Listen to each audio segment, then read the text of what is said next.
Honeyland is a documentary feature from Macedonian filmmakers Tamara Kotevska and Lyubomir Stefanov.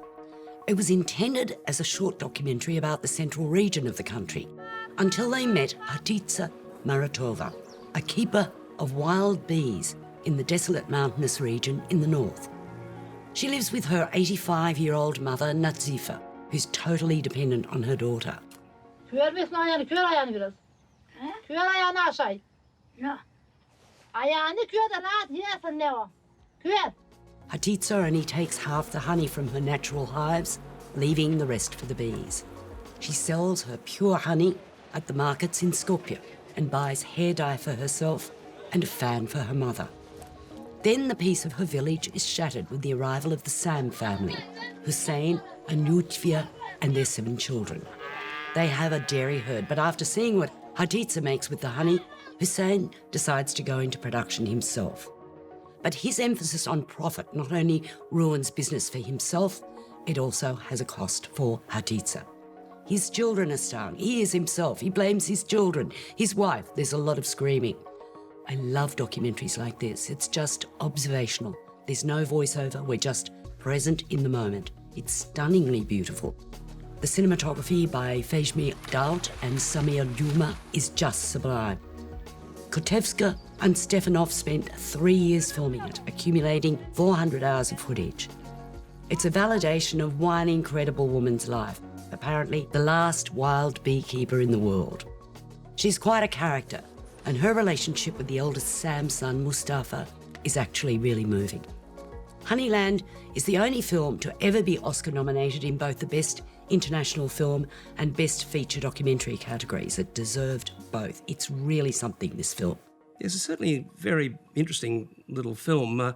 It sort of works as an environmental fable, I think, because the family come and they disturb the ecological balance in the way that they approach beekeeping. And I think that the parable allegory aspect of that is actually very well told and very well made as a point. But in the end, I was just a little bit perturbed by the fact that it's just so perfect, this film. It's so constructed. And I just wasn't totally convinced that it wasn't like a construct. Someone else said that. It looked like it had been a dramatic screenplay rather than just... It's almost like an indie movie in some ways. It's so beautifully sort of put together and nothing interferes with the purity of this concept. You have no sense of other life around her. Yet when she goes into town, she's a consummate businesswoman. She's got friends, contacts. She chats with people. None of that comes back with her. We have no sense of her social life, her extended family, any of those things.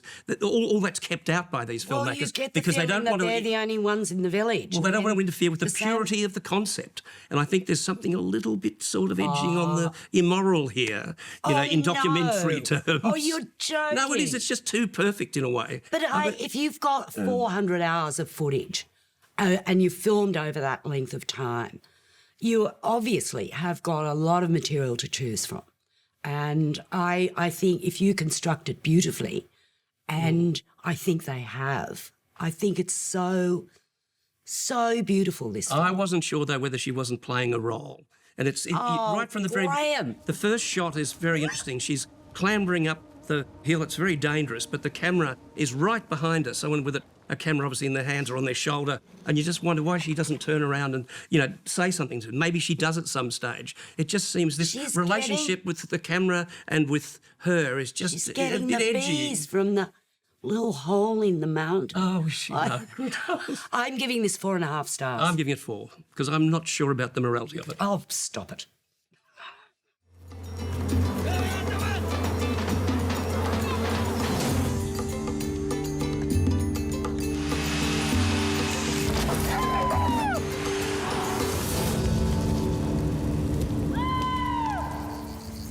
Yapma, ben gitmem.